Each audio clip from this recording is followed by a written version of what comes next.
Comprendre, savoir. Nous voulons savoir. Et pour comprendre et savoir, ce matin, j'ai demandé à deux hommes de venir nous rejoindre. Tarek Oubrou, bonjour. Bonjour. Merci d'être avec nous. Vous êtes imam à Bordeaux. Imam de Bordeaux, grand imam à Bordeaux. Vous étiez venu d'ailleurs il y a quelque temps sur RMC et BFM TV à 8h35 et votre intervention avait suscité de très nombreuses réactions. Et Gilles Kepel est avec nous, que nous connaissons bien, grand spécialiste du monde arabe. Bonjour Gilles. Bonjour. Bien, vous êtes là tous les deux pour répondre à toutes nos questions. Mais je vais commencer par la dernière actualité qui est une actualité internationale, tête-à-tête inattendu. Et j'insiste bien sur le mot inattendu. Tête-à-tête surpris hier en Turquie entre Barack Obama et Vladimir Poutine. Ça n'avait pas été annoncé. Et lors de ce tête-à-tête inattendu, les deux hommes ont apporté leur soutien à une transition politique avec des négociations sous l'égide de l'ONU entre l'opposition syrienne et le régime de Bachar al-Assad, avec à la clé un cessez-le-feu. Aucun commentaire n'a été fait, mais voilà une information importante, Gilles Kepel. Oui, parce qu'elle change assez largement la donne dans la région. C'est-à-dire que le régime de Bachar el-Assad, qui était considéré comme ostracisé, et qui on ne pouvait pas du tout parler par les Occidentaux, et en particulier par la France, c'était la base de sa politique, est d'une certaine manière désormais réintégré quelque part dans le jeu. Oui. Et ça se produit pourquoi? Parce que, entre autres choses, les attentats de Paris, de vendredi 13, ont montré que le foyer, l'irritant international qui se passe en Syrie aujourd'hui avec la montée en puissance de Daesh est quelque chose dont le G20 doit s'emparer. On ne peut plus faire comme si... Les grands pays du monde, le G20. Hein. Exactement, on ne peut plus faire comme on faisait jusqu'alors, c'est-à-dire qu'on pensait, bon, tout le monde dit qu'on est contre Daesh, mais en fait... personne, il y a des actions partielles, si vous voulez, mais on ne fait pas, oui. C'est pas efficace. Or, évidemment, on peut penser que s'il y a une décision politique globale du G20 d'attaquer, l'État islamique, entre guillemets, sur le territoire de Daesh, va être dans une très mauvaise situation. C'est pas le cas jusqu'alors, vous voyez. Et ça implique effectivement le soutien des Russes, et des Iraniens, et donc un deal avec eux, si vous voulez. C'est ça qui se passe. Avec Gilles Kepel, une légère inflexion de la position russe pour une raison simple, c'est qu'à Moscou, on est terrifié par les attentats qui se sont produits à Paris. Parce qu'on se souvient très bien que le Bataclan, d'une certaine manière, rappelle l'attentat au théâtre de Moscou, où des islamistes tchétchènes s'étaient enfermés et avaient fait un carnage. Et parce qu'il y a de nombreux Russes qui sont sur le territoire syrien et qui se battent aux côtés de Daesh. Exactement. Et moi, j'étais à Moscou la dernière fois, l'année dernière, et j'ai parlé avec l'un des responsables de cette question, justement, et il me disait, bon, d'accord, Bachar el-Assad, c'est pas forcément notre tasse de thé, mais on peut pas faire différemment parce que sinon nos intérêts sont partis. Mais son obstination nous pose un problème parce que il y a de plus en plus de Tchétchènes qui sont citoyens russes, si j'ose dire, caucasiens, qui vont sur place et dont on craint le retour. Parce que ils vont revenir aguerris de plus en plus et on a cet abcès terroriste chez nous qui est extrêmement important. Oui, Gilles Kepel, encore quelques mots sur cet accord, enfin cet entretien, encore une fois inattendu, parce que personne ne l'avait prévu. Cet entretien, deux mots. Un, ça permet peut-être une résolution au Conseil de sécurité de l'ONU. Ce qui est important, ça permet aussi un vaste échange d'informations, de renseignements entre Russes et Américains. Oui, il y a ça, et puis il y a aussi les acteurs de terrain, les puissances régionales, c'est-à-dire le rôle de la Turquie et le rôle des pays du Golfe. Les uns et les autres, finalement, n'avaient pas pris contre Daesh jusqu'alors des mesures particulièrement fortes parce que ça les arrangeait, les uns parce que Daesh luttait contre l'Iran et le régime d'Assad, les autres parce qu'ils faisaient du trafic de pétrole à la frontière et ça maintenait les Kurdes dans une dépendance militaire. Aujourd'hui, l'impulsion que peut donner le G20, c'est de faire que la contradiction principale, comme on disait autrefois, c'est-à-dire lutter contre Daesh, l'emporte sur les intérêts épars des différentes puissances. On va voir si ça va accoucher de ça, si les attentats de Paris seront le déclencheur de cette logique, dans un contexte où la France est dans une position très complexe, parce que elle est d'une certaine manière un peu isolée. En fait, c'est un pied de nez à la diplomatie française. En tout cas, c'est pas elle qui mène le jeu, c'est le moins qu'on puisse dire, d'autant plus que la France est en demande d'une intervention, puisqu'on ne peut pas pas résoudre le problème du terrorisme sur le sol français s'il n'y a pas en même temps une des mesures fortes qui sont prises pour détruire le territoire de l'État islamique. Pour l'instant, Daesh en Syrie apparaît comme une sorte de Robin des Bois pour ses admirateurs, un David contre Goliath, si j'ose dire. Ils ne sont pas tellement bibliques, parce que ça donne le sentiment qu'ils résistent, il y a quelques dizaines de milliers de combattants qui résistent aux plus grandes armées du monde. Mais si celles-ci sont fédérées, le problème devrait être significativement différent. Manuel Valls s'exprimait sur RTL ce matin. Il a dit à propos des mosquées, Tarek Oubrou, il faut fermer les mosquées et les associations qui s'en prennent aux valeurs de la République. Vous êtes d'accord? Je dirais, qu'est-ce qu'il attend? Qu'est-ce qu'il attend pour fermer? Si le droit interdit ce type d'activité, il faut respecter le droit. On est très sportif en la matière, on vote beaucoup de lois, mais on ne les applique pas. Oui, Tarek Oubrou, moi je me souviens, vous avez raison. Ça ne donne pas je me sérieux. souviens après les attentats de janvier dernier où on nous disait... si les discours appellent à la haine, appellent au racisme, à l'exclusion, si le discours est violent et tombe sous le coup de la loi, eh bien il faut appliquer la loi tout simplement. Rien que le droit. Mais le problème, c'est que le problème est plus profond. Parce que le discours, parfois, il est piétiste. Théologiquement parlant, il n'est pas nuisible au regard du droit. Mais il crée de la violence dans le mental des musulmans et les met dans des situations de choix, ou bien ce bas monde, ou bien le delà. Et là, le droit ne peut pas entrer dans les interstices de la théologie musulmane. Et je pense que le problème est plus profond. C'est-à-dire qu'il y a un discours qui n'est pas forcément contre le droit, mais qui crée une spiritualité de déconnexion par rapport au monde. C'est-à-dire, expliquez-vous. Un piétisme un petit peu dans le comportement quotidien. Il ne faut pas faire ceci, il ne faut pas faire cela, il faut se méfier de ça. C'est-à-dire, concrètement, soyez encore plus concret. Écoutez, le rapport homme-femme, il ne faut pas s'isoler avec une femme, il ne faut pas saluer une femme, etc. C'est des pratiques qui empoisonnent le quotidien du musulman. Ce sont ces pratiques qui entraînent après une forme d'extrémisme. Moi, je pense qu'il y a une théologie qui vise à protéger les musulmans de la sécularisation. Et à force de les protéger, on les marginalise, on les étouffe.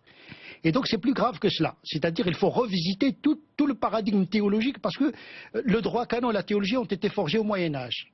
Dans une logique d'empire califal et dans une logique de dominance. Aujourd'hui, le monde a changé. Donc il faut changer complètement d'herméneutique et d'interprétation parce que le monde est désormais intriqué, mondialisé. Vous connaissez de telles mosquées ?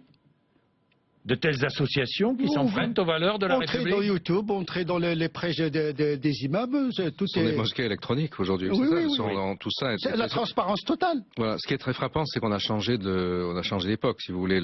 Les services de sécurité à l'époque Ben Laden étaient bien formés à identifier dans un certain nombre de mosquées radicales avec un territoire précis des gens qu'ils interceptaient. Il y avait un gars qui allait écouter, qui parlait un peu l'arabe éventuellement. Aujourd'hui, c'est terminé. Personne ne va dans les mosquées radicales, ou c'est pas là que les choses se jouent. Mais je voudrais savoir... Est-ce que je peux revenir sur ce qu'a dit Tarek Oubrou, chose très important. Effectivement, il y a d'un côté, et là le droit français est impuissant d'une certaine manière, parce qu'on a d'un côté des prêches ou des textes sur l'internet, etc., qui prônent la rupture en valeur avec la République et la laïcité. Et tout ça, c'est court, c'est-à-dire c'est impie. Il ne faut pas faire ça, c'est court, mais qui ne prône pas la violence. Mais néanmoins, ça crée des espèces d'enclaves mentales, si vous voulez, qui font que les individus qui sont soumis à ces choses-là ne vont plus, vont se retirer de ces Françaises, y compris des jeunes qui sont éventuellement des Français de souche, qui sont convertis, qui ne s'identifient plus aux valeurs. Alors après, là, qu'est-ce qu'on peut, le droit ne peut rien leur reprocher, mais simplement ensuite, ça je termine une seconde, ensuite, ça facilite le basculement. Si un prédicateur habile et cette fois-ci djihadiste et violent s'en empare, le terrain a été préparé. Et c'est là, il y a cette espèce de zone grise qui est probablement l'élément qui est le plus préoccupant parce que c'est une zone qui est à cheval entre les droits. C'est bien ce que vous disiez. Oui. Vous vous rendez compte qu'il y a des jeunes aujourd'hui qui me consultent, est-ce qu'ils ont le droit d'éviter les prêches du vendredi? Parce que le vendredi, c'est une messe obligatoire pour les musulmans. Tellement ces jeunes souffrent du discours des imams qu'ils veulent chercher une dérogation pour ne plus assister aux messes du vendredi. Ne plus entendre les discours de certains. L'imam, il est gentil, mignon. mais il ne sait pas l'impact de son discours sur des jeunes qui vivent dans un monde qui n'est pas le monde de l'imam. Donc c'est ça le vrai problème. Ça peut être un imam qui parle un français sans accent, mais le problème c'est que c'est un discours redoutable dans la mesure où il propose un produit théologique et spirituel qui marginalise indirectement les fidèles. Les fidèles, c'est ça le vrai problème. Vous savez qu'à chaque fois qu'il y a des attentats terroristes, c'est vrai que nous demandons à des responsables religieux, musulmans, de venir s'exprimer. Et à chaque fois, on nous dit ces attentats n'ont rien à voir avec l'islam. Si, ils pissent de l'islam. Non, mais je vous dis ça parce que dans l'esprit des gens, les gens ne comprennent plus qu'on puisse leur dire cela. Mais écoutez, Daesh, il applique le droit canon du Moyen-Âge. Dans ce qu'on enseigne à Lazare, toutes les facultés de théologie enseignent ce que Daesh est en train d'appliquer. Donc ça a à voir avec l'islam. Il puise du substrat, parce qu'il n'y a pas une théorie théologique et canonique nouvelle. Vous savez, la pensée musulmane a toujours procédé par le madhab, et vous le connaissez très bien, la doctrine. Le malikisme, le shafi'isme, etc. On passe toujours par le biais de la doctrine pour articuler le texte à une réalité donnée. Aujourd'hui, cet esprit de doctrine et de théorie est en faillite. Il n'y a plus de théorie. Il y a le salafisme, c'est le prélèvement scripturaire sans doctrine. On attrape en particulier ce qu'on appelle des hadiths, parce que le Coran est beaucoup plus polysémique. Si vous voulez interpréter un verset, c'est très large. C'est-à-dire les dits et les écrits attribués aux prophètes, dans le corpus islamique, on a ce qu'on appelle des dits faibles et forts. Est-ce que c'est attesté ou bien est-ce que ça a été forgé et inventé? L'école salafiste va chercher les choses les plus farfelues ou les plus faibles, mais qui vont au secours de ce qu'ils vont faire, si vous voulez. Et ça, on a ce phénomène aujourd'hui, ce qui fait que, effectivement, l'effort théologique de l'islam, d'une certaine manière, a été arrêté par le salafisme, c'est ce que dit l'imam Obrou. Et quand on dit ça n'a rien à voir avec l'islam, évidemment, comme tel, c'est faux. Bien sûr, Daesh se réclame de l'islam. Simplement, tout est question d'interprétation. Et qui est capable aujourd'hui d'interpréter l'islam et qui n'est pas capable d'interpréter? Et la guerre est au cœur de l'islam, justement. Oui, mais le monstre est né à partir de cette absence de doctrine, parce que dans les textes, on trouve la chose et son contraire, parce que les textes ont été révélés dans des réalités contradictoires. Donc il faut imaginer le texte dans son contexte. Ça, c'est l'herméneutique fondamentale. Comment le comprendre ici maintenant? Mais Tarek Oubrou, j'oserais, je l'ai fait ce matin, vous êtes un imam républicain. Un imam normal. Je suis un imam normal. Un imam normal. Un président normal, il n'y a pas de raison. Alors, c'est qui un imam normal, Tarek Oubrou? Il faut garder le bon sens. Moi, je pense qu'il faut garder le bon sens. Parfois, la religion aliène l'individu. Or, la religion, le propre d'une religion, c'est de réconcilier l'individu avec ce qu'il est. Il ne faut pas qu'il y ait une interprétation qui cause de la schizophrénie, du paranoïa, de l'aliénation. Mais lorsque vous tenez ce discours, lorsque vous êtes venu, par exemple, on vous a reproché, après, vous êtes venu récemment ici même, on vous a reproché de tenir ce discours? Tout discours nouveau frappe les esprits qui sont habitués à une rhétorique classique. Mais je pense que ce discours, il répond à l'aspiration de beaucoup de musulmans, parce que les musulmans, ils veulent vivre comme tout le monde, en définitive. Je crois que après les attentats du vendredi 13, il y a un immense désarroi parmi nos compatriotes musulmans pieux, si vous voulez. Parce que là, on a eu un attentat aveugle qui a touché absolument tout le monde. Le 11e, 10e arrondissement, vous avez des jeunes, vous avez des bobos, des branchés, vous avez aussi des jeunes de banlieue, d'immigration. Les victimes sont représentatives de la société parisienne jeune, si vous voulez. Et alors qu'au mois de janvier, il y avait eu des cibles très précises, c'est-à-dire entre guillemets les islamophobes, je ne reprends pas le terme à mon compte, de Charlie Hebdo, entre guillemets les apostats, malheureux policiers sous l'uniforme français, donc des traîtres dans l'esprit. Et puis les juifs de l'hypercacher. Et donc, ça avait permis à un certain nombre de radicaux de dire c'est bien fait, on l'a vu sur le. Là, ça n'est pas du tout le cas. Toute la nation est frappée. Toute la nation est frappée. Et du coup, même les visions fantasmatiques autour de ceux qui sont les impies, ceux qui sont les bons croyants, ont volé en éclats. Et le fait que les criminels se soient réclamés du texte religieux, justement, crée un très grand désarroi, beaucoup plus, je crois, qu'en janvier, chez un grand nombre de fidèles musulmans. Regardez le communiqué, je ne sais pas si vous l'avez vu de près, le communiqué de Daesh, en arabe et en français, dont on ne sait pas très bien d'ailleurs quel est l'original. Le français est calamiteux, l'arabe est plus grammatical, mais fait référence à des choses très françaises. Donc c'est une espèce de mélange, de confusion, et commence par un verset du Coran, qui est utilisé, si vous voulez, regardez, pour vous, je pense que c'est très intéressant, parce qu'il sort complètement du contexte. C'est un verset qui a affaire au conflit que le prophète a eu à Médine avec les Juifs, et qui vante leur expulsion, mais pas du tout l'extermination de qui que ce soit, si vous voulez. Donc il profite aussi du fait que les gens qui lisent ça ne connaissent rien à ce genre. Une tribu parmi 3. Voilà, exactement. Ça ne dit pas toutes les tribus juives. Donc c'est des gens qui ne connaissent plus rien, excusez-moi, à la théologie. On prend un morceau de texte coranique qui a fonction d'autorité parce que c'est le Coran, sans qu'on puisse faire le lien entre les deux. Vous voulez dire par là, tous les deux, que ces attentats de vendredi n'ont plus beaucoup de caractère religieux? Non, vous vous rendez compte, on promet le paradis à des jeunes par le kamikaze. Et on ne dit pas à ces jeunes-là que le prophète a dit, celui qui cause la mort d'un non-musulman innocent n'entrera pas au paradis. C'est dans le Bukhari, on ne peut plus authentique. On regarde les gens, c'est-à-dire on prend des textes, on les coupe de leur contexte, parce qu'un hadith c'est comme une photographie, on ne sait pas l'avant et l'après, il faut créer la scénographie du texte. Quand on n'a pas une doctrine, on est dans l'endoctrinement. Et c'est ça le problème aujourd'hui de l'interprétation, on manipule les gens qui sont mentalement, intellectuellement incapables de discerner la bonne interprétation de la mauvaise, mais également l'école doit jouer son rôle. Moi je pense qu'il faut miser sur l'école. Je reviens toujours à cette chanson, l'école, parce que l'école ne doit plus être une question de droite et de gauche.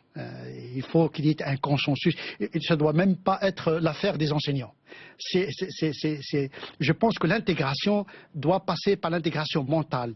C'est pas possible toute une population de jeunes ne se reconnaît pas dans le récit national auquel les musulmans pendant 6 siècles, 7 siècles ont contribué. Ils ne se reconnaissent pas dans ce récit national. Je pense qu'il faut commencer par l'intégration intellectuelle mentale dans une histoire universelle. Tout à fait, dans ce sens-là, je donne un exemple très précis là, dans le bouquin que je sors au début du mois de janvier, Terreur dans l'Hexagone, où j'analyse la genèse du djihad français. Je suis allé dans beaucoup d'endroits, notamment à Lunel. Lunel qui a été malheureusement sacrée capitale du djihad français en 2014, puisqu'il y avait 20 personnes qui sont parties. Lunel entre Nîmes et Montpellier. Voilà, exactement, une petite ville. Et j'ai vu une société complètement clivée. Le seul lieu, véritablement, dans lequel j'ai eu l'impression qui était porteur d'espoir, c'était le lycée. Le lycée dont pourtant sont partis un certain nombre de djihadistes. Mais c'est là, les enseignants font un travail formidable de discussion avec leurs études, avec leurs élèves, et on voit bien que quand le système de l'éducation fonctionne, et c'est là qu'on voit les enfants se mélanger aussi, parler les uns avec les autres. Ailleurs, vous avez une communauté où quasiment toutes les femmes sont voilées, une autre qui ne parle plus aux autres. On a des univers qui sont complètement clivés. Voilà.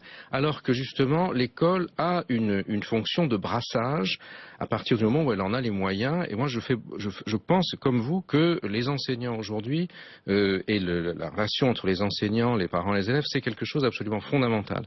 Et on n'y accorde pas suffisamment d'attention, si vous voulez. C'est pour ça qu'aujourd'hui, la manière dont l'école va débattre des attentats est quelque chose de très important sur lequel il ne faut pas se tromper et peut-être le faire de manière plus à droite que ça avait été fait après janvier.